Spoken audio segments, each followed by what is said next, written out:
Okay, so I've just been talking for 6 minutes and just realized that I did not hit the go live button. Sorry. This is what happens when your folks are on, they wow. Go, won't let me go live on YouTube. Ain't that a blip? All right. We'll do it anyway on Facebook. But anyway, ladies and gentlemen, welcome to this brand new edition of HBCU Sports Live, this emergency edition. Um, I'm Chris Stevens, a HBCU Sports contributor and a Delaware State alum. As you all can see, the news never stops because it is the day after Christmas. I mean, it's the first day of Kwanzaa. This is a heck of a time to kick off Emoji with some unity, but that's why we are here. And if you guys are new to this part of town, we cover HBCU sports from a journalistic perspective, and we need your help to keep this thing going. So remember to subscribe to our YouTube channel, become a level 1, a level 2 member. You can get all the news that's fit to print and publish for $4.99 a month. If you'd like to donate directly, go to hbcusports.com/donate. Don't forget to and if you do Zelle, because if you guys haven't seen the news lately, Zelle and a few banks are getting sued. So if you guys don't want to go to Zelle route, I understand. But if you still use Zelle, you can do donate at hbcusports.com and donate to us that way.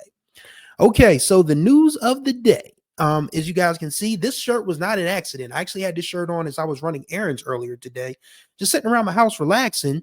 And then I see the news break, and I'm like, oh, oh, oh.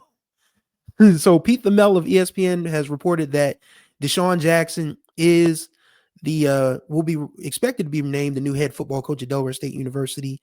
He had an on-campus interview earlier this week.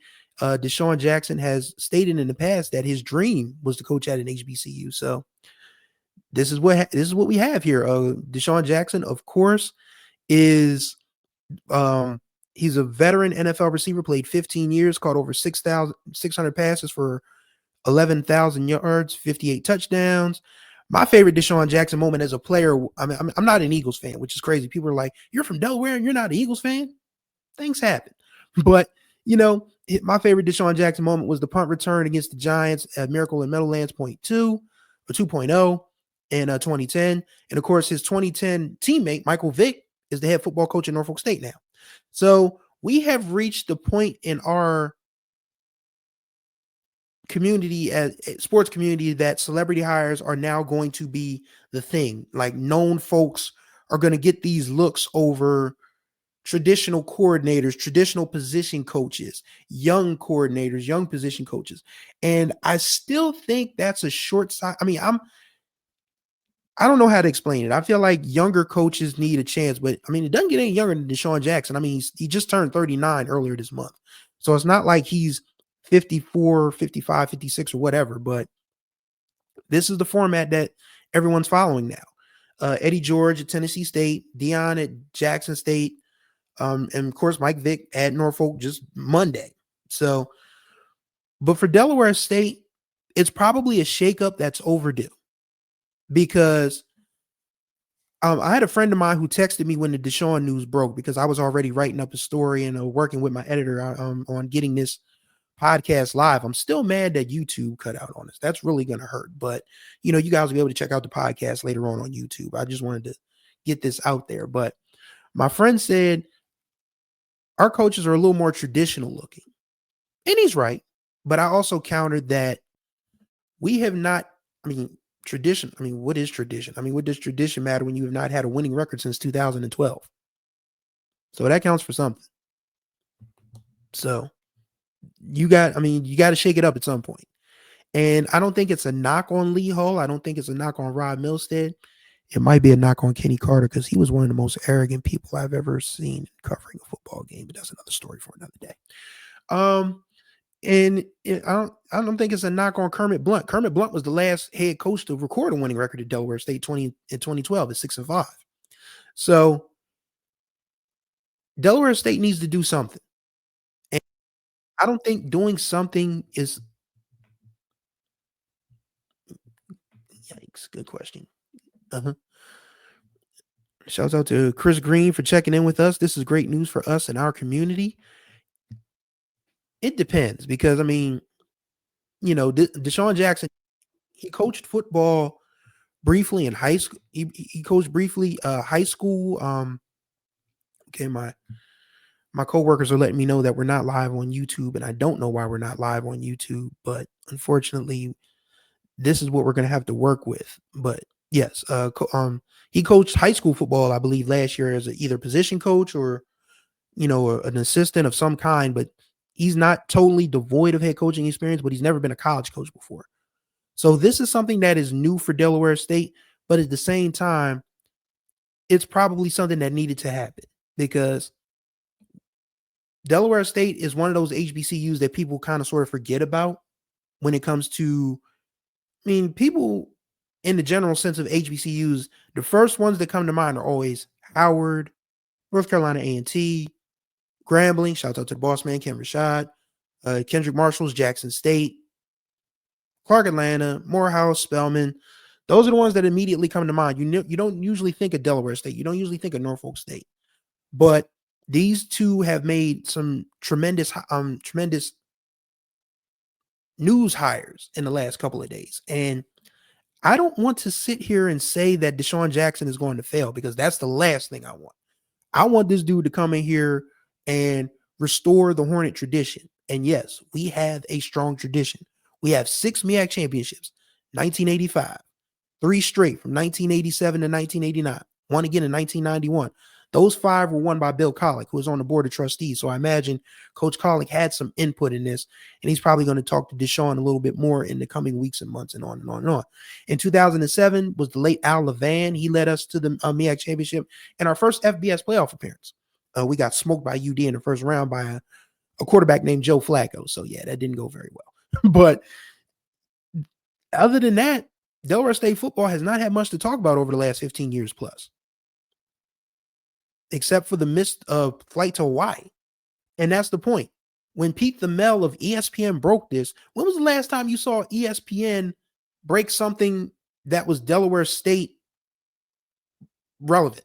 And it was the missed flight to Hawaii. So, I think it's unfortunate that a lot of our schools have to, I don't want to say resort to celebrity hires or splash hires, but these are the conditions that prevail. People are in love with celebrity. People are in love with names. People are obsessed with, the comings and goings of famous people, and sports is no different. Deion Sanders, he brought a lot of people of note to stand on those sidelines of Jackson State football games. You had the Migos there. You had, actors, singers, those types of folks. Mike Vick had Allen Iverson and Bruce Smith at his press conference on Monday. I don't know who DeSean Jackson is going to bring to Dover whenever that press conference happens, but you can bet there's going to be actually some media coverage because here's the thing. Nobody in the local media really covers Delaware State like that.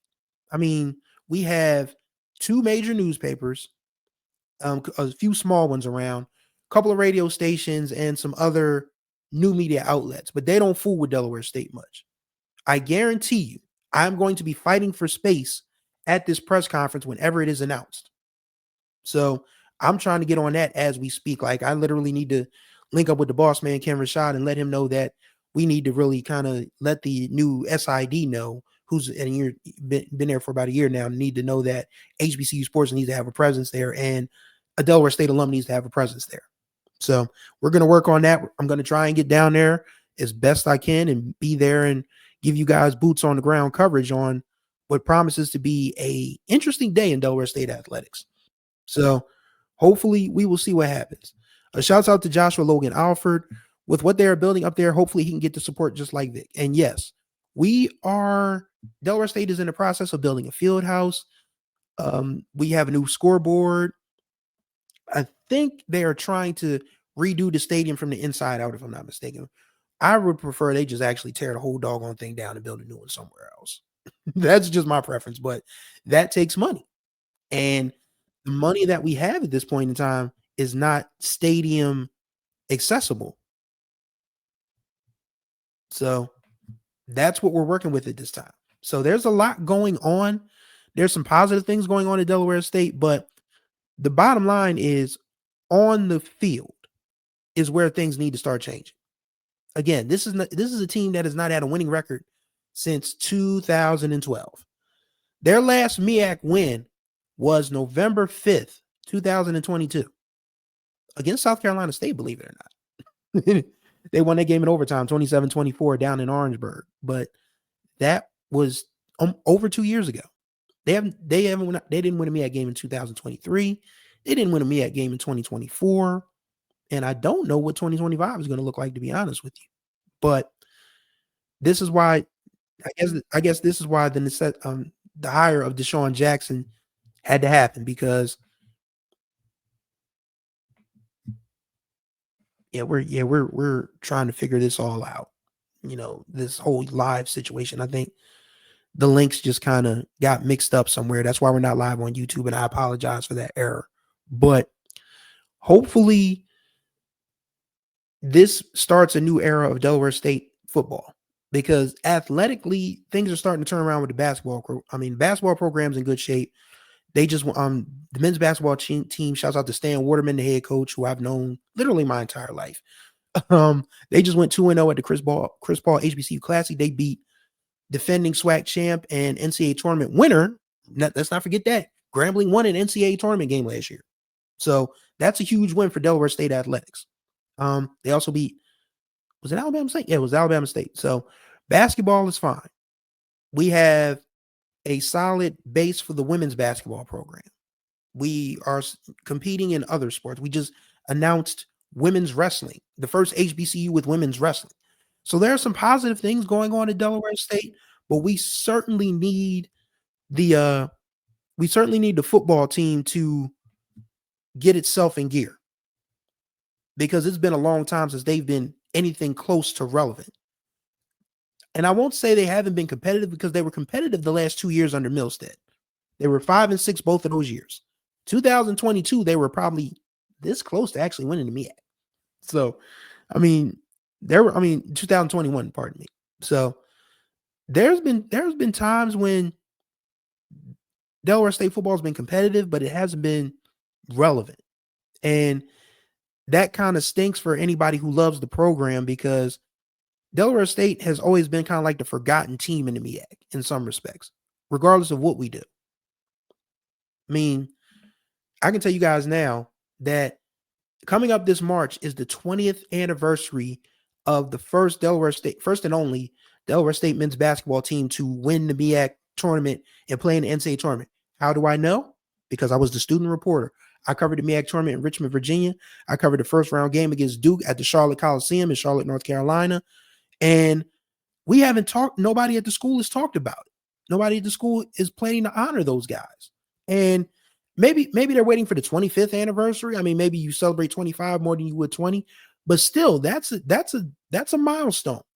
That's the only Delaware State men's team to make it to an NCAA tournament. We have to do better in publicizing our university athletic program. Everybody can tell you about all the great academic stuff. Because academics comes first. I get it. And this is coming from a dude who spent 5.5 years at Delaware State. So no, I was not on my academic P's and Q's. I'm not going to lie to you. But there's so much about our athletic program that we don't talk up enough. The volleyball, for goodness sakes, the volleyball team just won the MEAC for the second time in 3 years and made it to the NCAA tournament for the second time in 3 years. We did not hear enough about that locally in the HBCU space or nationally. We have to do a better job of highlighting the good in Delaware State athletics, so when coaches go out and recruit, the kids can see that, oh wow, Delaware State has some nice things going for it. Let's go down there and make some magic happen. Would be nice, but we have to do a better job of promoting the institution. And of course, that's not my job here at HBCU Sports. My job is to cover everybody, which I do proudly. But when they ask me, Chris, can you give us some Delaware State perspective? I don't have a problem doing so, because that is my alma mater. That's my heart and soul. I want us to succeed. I want us to prosper. And the only way we can do that is if we start making some inroads with the front porch sports of the program. Because like it or not, football and basketball are what pays the bills. And you need a strong football and basketball team, a strong football and men's basketball team. You probably need a strong women's team too now, because women's sports, is just through the roof now. I mean, you got kids crying at Christmas because they're getting Caitlin Clark, Angel Reese, and Asia Wilson jerseys, for crying out loud. So women's sports and women's basketball is starting to really get that recognition, that name brand recognition. So now you got to add women's basketball to that. So football, men's basketball, and women's basketball are the front porch sports of every institution.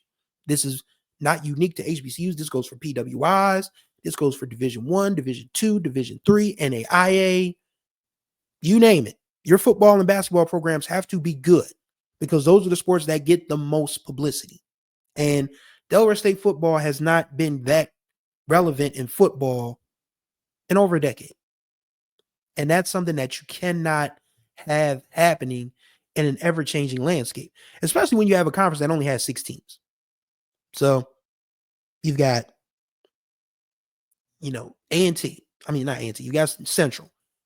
Lord, everybody wants A&T to come back. A&T ain't coming back, y'all. Just stop saying that. A&T and Hampton, they're not coming back. They won't, not in any time in the near future. But yes, we've got Central, we've got Morgan State, we've got Howard, we've got Norfolk State and South Carolina State in football. So we have 6 football playing members and 8 football and 8 overall institutions because Coppin State and UMES do not have football. But going back to, just getting back to the DeSean Jackson aspect of it, I'm interested to see how this works because, again, this is his first college coaching experience. He's coached high school football before, but college, it's a totally different ballgame. Maybe not completely, but he's got to figure out the NIL situation, the transfer portal, how to compete in the MEAC, because even though the MEAC is a small conference, it is mighty.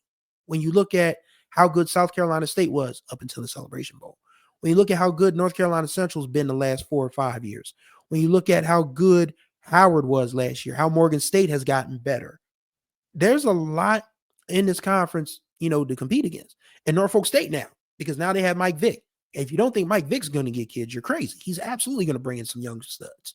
So Delaware State has a lot to worry about. Let me answer this real quick.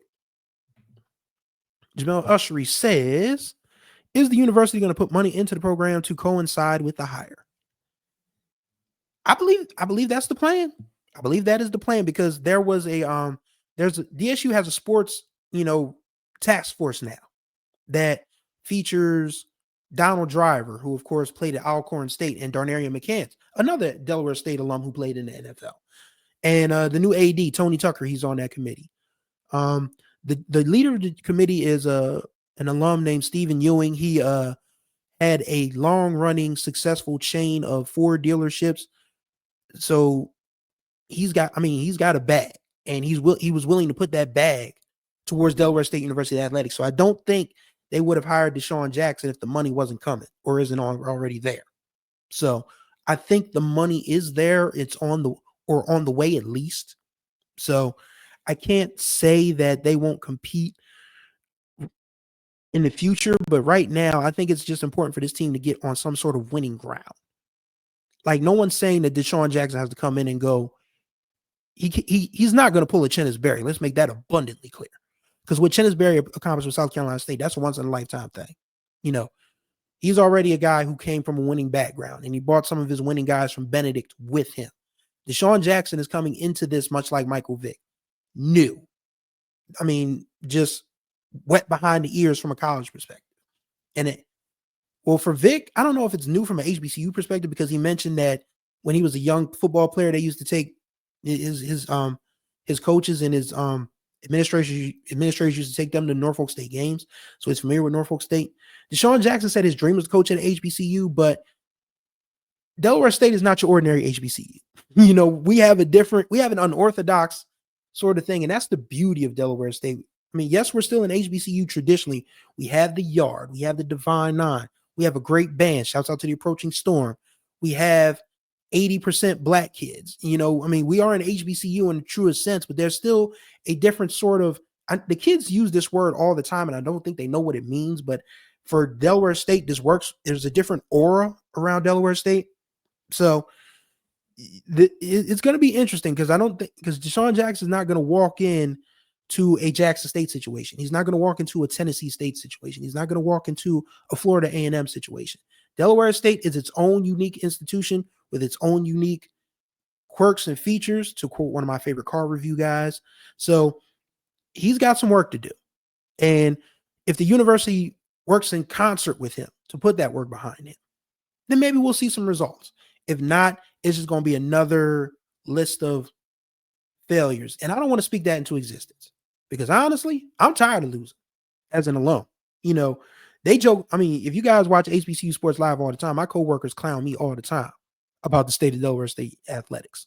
So, or football at least. So I want Delaware State football to succeed. So I'm very interested to see how this whole DeSean Jackson thing works out. I guess in closing, because I mean, this was supposed to be a short podcast, and I think because of the failure to us to go live on YouTube is really going to suck. But if you guys want to check out the flip, no, he's not quite walking into a Bethune-Cookman situation, because is he? That's a good question. I don't think he is, but he's still going. I mean, there's still going to be some work that needs to be done. There would be work to do if he got hired in Lane. There would be work to do if he got hired at Alabama A&M. There would be work if he got hired at Mississippi Valley State. Those are the 3 openings left, by the way. So every HBCU opening that was open before is just about open. If you guys missed that news earlier, Coach Jackson from Valdosta State is going to be taking over Prairie View after the Division II National Championship, which he's probably going to win. So that's a huge get for Prairie View. So, but yes, Valley, Lane, and A&M would have been work for DeSean Jackson anyway. I think Delaware State interested in him because, of course, he played in the area 3 times over. He played for the Eagles, he played for the Commanders, and he played for the Ravens. So Philly, Baltimore, DC, the DMV.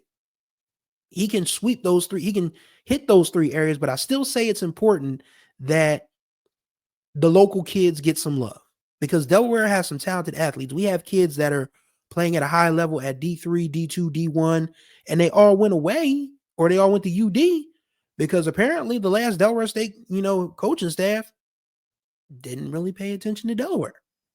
So Coach DeSean Jackson, I got to get used to saying that. Coach DeSean Jackson has got to make some inroads here in the state of Delaware, because there are talented football players here. Yes, you have talented football players in Delaware, South Jersey, New York, DC, Maryland, Virginia, Baltimore area, but Delaware State University is the name of the institution. You've got to get some Delaware kids in there somehow, some way, and have them actually play. So that's where we are at this point. And if you guys, want to check this out, if you guys check this out on YouTube, be sure to leave some comments there. I mean, there are some great Facebook quotes here. Greatly appreciate you guys for tuning in, even though our YouTube glitch didn't get us as much views as we would like. But there's always, the next time around. There'll always be some breaking news. That's why you see it on my headline. The news never stops. I was chilling today. I had dinner at my mom's house yesterday.